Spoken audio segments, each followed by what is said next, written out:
Bonjour chers amis, dans cette vidéo j'aurai pour but de vous apprendre à comment rédiger un sujet parlant de modules et un argument ainsi que les valeurs exactes. Sans toutefois tarder, nous allons passer à la lecture de ce sujet. Exercice 7. Soit Z1 égale à barre de fraction, racine de 6 plus I racine de 2, le tout sur 2. Et Z2 égale à 1 moins I et grand Z égale à petit Z1 sur petit Z2. 1. Calculer le module et un argument de Z1, Z2 et grand Z. 2. Déduire les valeurs exactes de cosinus 5pi sur 12 et sinus 5pi sur 12. Merci. Bonjour chers amis, bonjour le monde. Dans cette vidéo, je veux pour but de vous apprendre à maîtriser les différents exercices liés à module et un argument, ainsi que le calcul de valeurs exactes. Ici, nous sommes dans un exercice de chapitre lié aux nombres complexes. Comment faire face à certains sujets? Chers amis, sans toutefois tarder, nous allons commencer à résoudre cet exercice. Exercice. Soit Z1 égale à barre de fraction racine de 6 plus I racine de 2 sur 2. Z2 égale à 1 moins I et grand Z égale à petit Z1 sur petit Z2. Calcule le module et un argument de Z1, Z2 et grand Z. En 2, déduisons les valeurs exactes de cosinus 5pi sur 12 et sinus 5pi sur 12. Chers amis, nous allons encore faire un petit résumé. Il s'agira là de maîtriser les propriétés du module. Module de Z' sur Z aura pour propriété module de Z' sur module de Z. Concernant l'argument de Z' sur Z aura comme propriété argument de Z' soustrait à argument de Z plus 2 carré. Alors, ce sont ces deux propriétés que je vais donc utiliser pour répondre aux prochaines questions de grand Z. Mais au départ, pour déterminer le module et un argument de Z1 et Z2, c'est très simple comme précédemment dans les autres vidéos. Alors, chers amis, nous allons donc passer à la résolution de cet exercice. Ici, nous avons Z1 qui est égal à racine de 6 plus I racine de 2 sur 2. Quant à Z2 égale à 1 moins I et grand Z égale à petit Z1 sur Z2. Nous allons donc mettre la question qui nous dit en 1 de calculer le module et un argument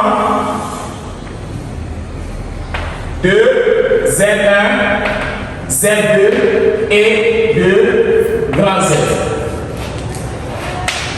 Nous allons procéder au premier cas. Où Z1 est égal à racine de 6 plus I racine de 2 sur 2. Comment calculer le module? Alors, calculons le module de Z1. Il faudra donc mettre les valeurs absolues. Z1 sera égal à module de racine de 6 plus I racine de 2 sur 2. Chers amis, l'on peut écrire sous la forme suivante. Module de racine de 6 sur 2 en la forme dénominateur plus I racine de 2 sur 2. Là, nous voyons clairement que la partie réelle sera notée racine de 6 sur 2 et la partie imaginaire sera notée racine de 2 sur 2. Dans ce cas-là, nous allons encore trouver Z1. On aura tout simplement à utiliser la propriété de Z libre sur Z. Tu feras donc module de racine de 6 plus I racine de 2 sur module de 2. On aura à écrire module de Z1 qui est égal à racine carrée de racine de 6 élevé au carré plus ici racine de 2 élevé au carré sur racine de 2 élevé au carré. C'est ce qui traduit par racine de 6 élevé au carré sortira 6. Et là, racine de 2 au carré sortira 2. Sur racine de 2 au carré sortira 2. Une fois c'est fait, on aura à écrire racine de 8 sur 2. Et là, on pourra donc écrire en racine de 4 fois 2 sur 2, où ça sortira 2 racines de 2 sur 2. Après simplification, chers amis, nous trouvons par la suite racine de 2. Chers amis, je vous demande de suivre attentivement la suite. Z1 égale à racine de 2, le module. Après le module de Z1, chers amis, nous allons passer donc à l'argument de Z1. Argument de Z1.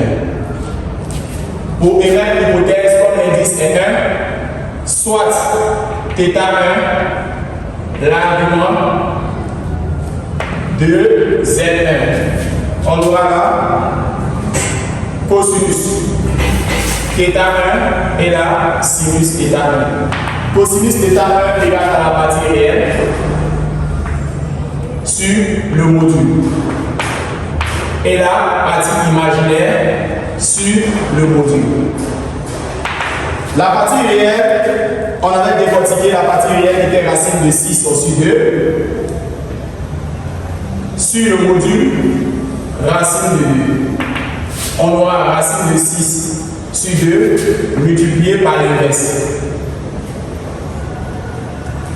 Ici, ça se décompose en racine de 6 qui serait donc racine de 3 fois racine de 2. Donc là, racine de 3 fois racine de 2 après simplification, on aura racine de 3 sur 2. Là, imaginaire, on aura donc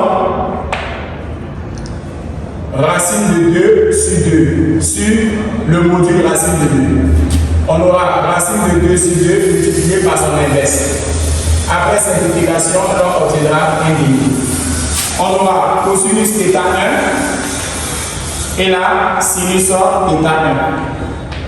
Cosinus θ1, racine de 3 sur 2, quand la sinus θ1 fait 1 demi. L'angle observé, appelé θ1, ça donnera pi sur 6, plus 2 carrés. Avec K appartenant à Z. On aura donc à dire que argument de Z1 serait donc égal à pi sur 6 plus 2 pi.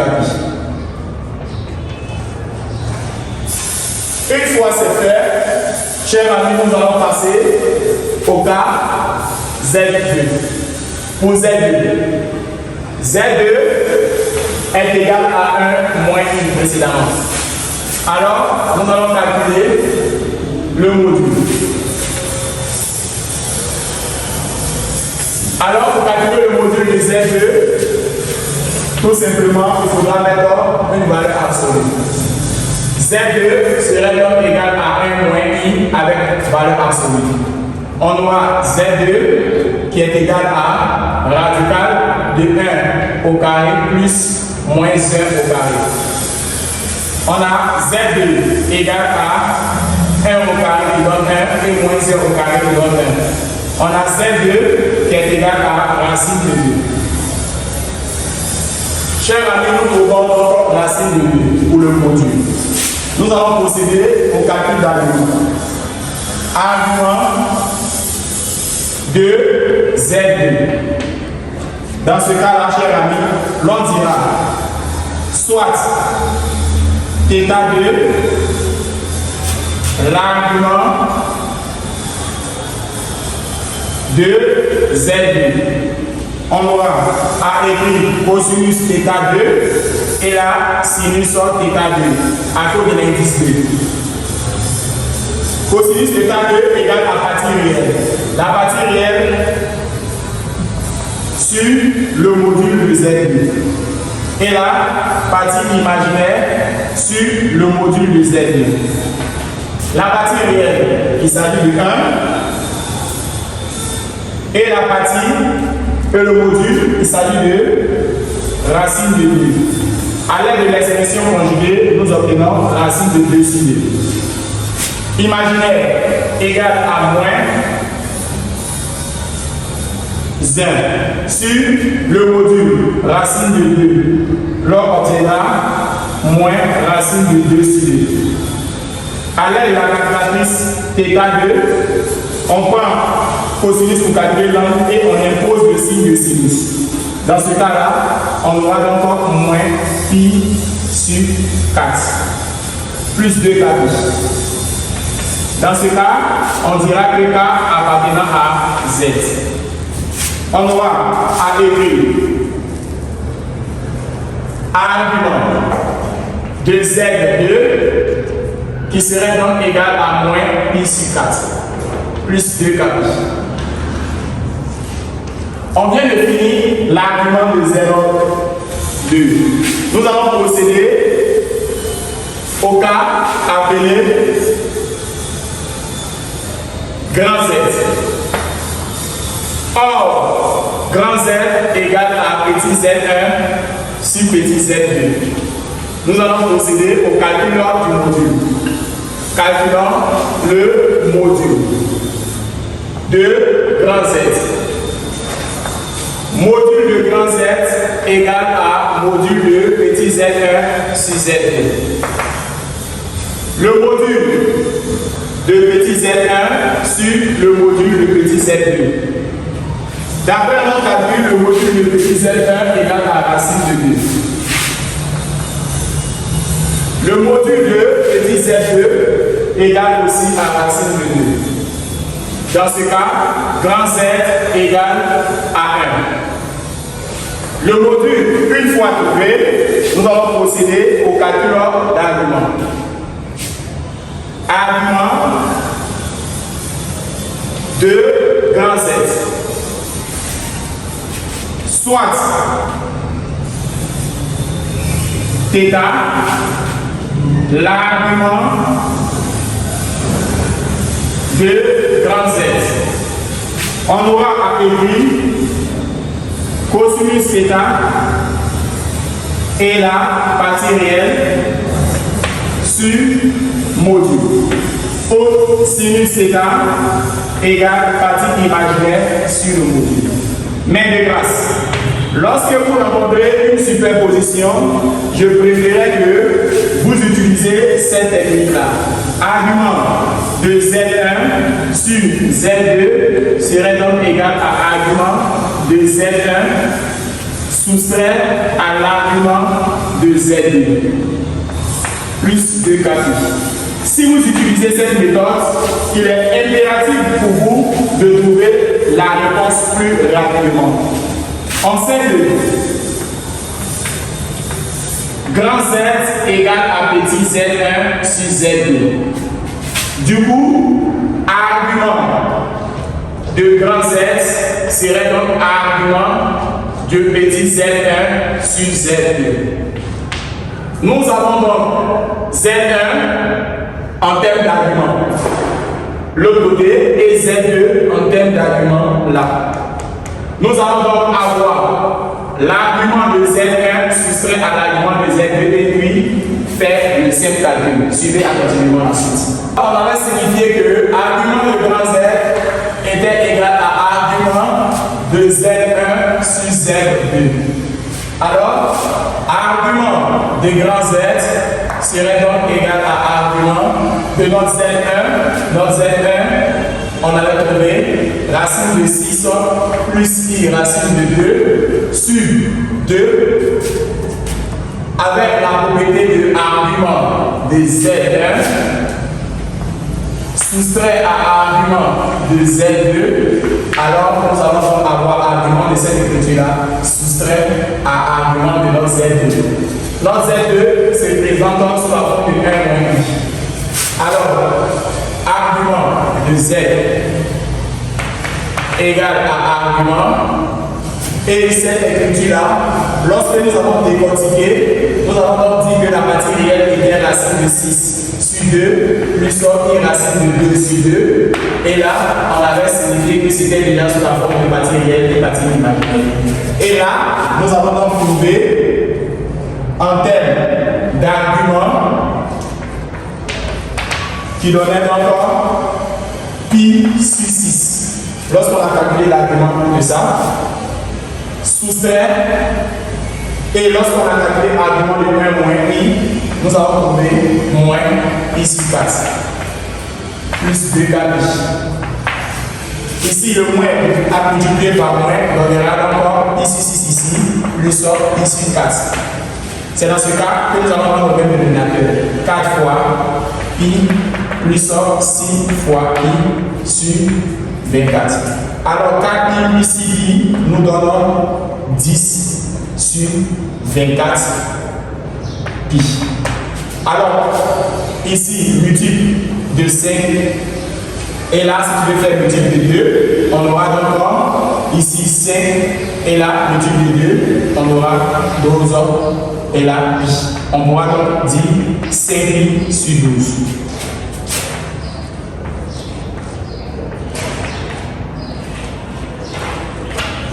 Alors, une fois c'est fait, nous allons trouver l'argument de grand Z. Nous allons répondre à la prochaine question qui nous demande de déduire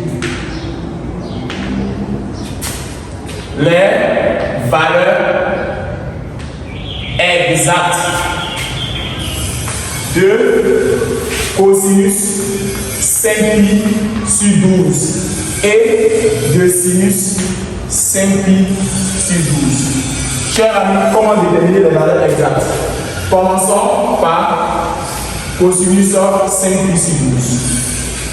Précédemment, nous avons donc signifié que 5pi sur 12 pouvait donc s'écrire pi sur 6 plus pi sur 4. Cosinus pi sur 6 plus pi sur 4. En utilisant la règle cosinus de A plus B, on aura cosinus A, cosinus B. Une fois que c'est avec cosinus A, cosinus B, soustrait à sinus A, sinus B. C'est cette propriété-là que nous allons donc utiliser. On aura cosinus 5pi sur 12 qui est égal à cosinus de pi sur 6 multiplié par cosinus pi sur 4. Une fois c'est fait, soustraire à sinus pi sur 6 multiplié par sinus pi sur 4. On aura cosinus 5pi sur 12 serait donc cosinus pi sur 6 nous donne racine de 3 sur 2. Multiplié par cosinus pi sur 4 nous donne racine de 2 sur 2. Soustraire sinus pi sur 6 nous donne 1 demi. Multiplié par sinus pi sur 4 nous donne racine de 2 sur 2. On aura cosinus 5pi sur 12 qui serait donc égal à racine de 3 fois racine de 2 qui donnera racine de 6 sur 4. Et là, 1 fois racine de 2 nous donnera racine de 2 sur 4.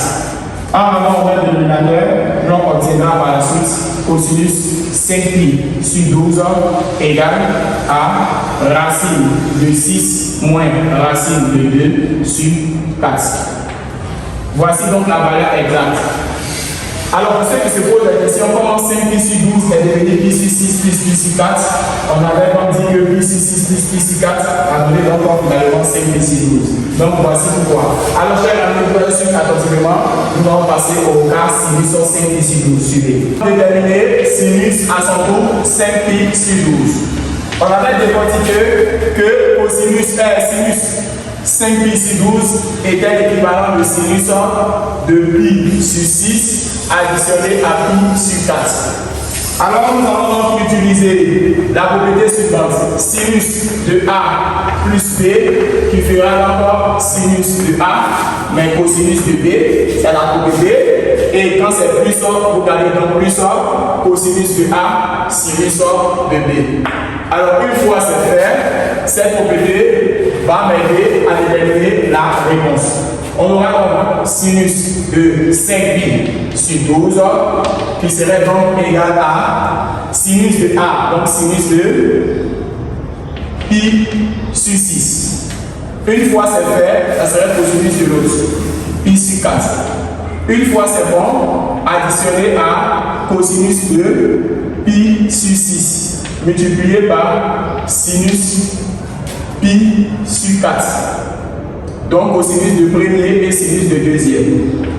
Une fois c'est bon, on aura sinus 5pi sur 12 qui est égal. On avait dit précédemment que sinus pi sur 6 nous donnait 1,5. Ça ne va pas changer. 1,5. Cosinus pi sur 4. On avait dit précédemment que cosinus pi sur 4 nous donnait racine de 2 sur 2. Ça ne va pas changer. Additionner cosinus pi sur 6. On avait dit que précédemment cosinus pi sur 6 nous donne racine de 3 sur 2.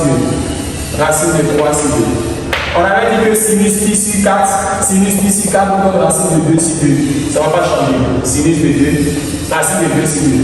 Dans ce cas, on aura sinus de 5pi sur 12 égale 1 fois racine de 2 nous donne racine de 2 sur 4. Parce que ça fait 2 fois 2. Et là, racine de 3 fois racine de 2 fait racine de 6 sur 4. On aura donc sinus 5pi sur 12 égale à racine de 2 plus racine de 6 sur le dénominateur commun. Chers amis, dans cette vidéo, j'avais pour but de vous apprendre à calculer le module, l'argument et à l'utilisant des propriétés suivantes. Z' sur Z était égal à module Z' sur module Z. Une fois que c'est fait, argument de Z' sur Z était égal à argument de Z' soustrait à argument de Z puissance de Kpi. Alors, j'ai le but de vous apprendre ces propriétés-là, ainsi que comment déterminer la valeur exacte de cosinus 5pi sur 12 et de sinus 5pi sur 12.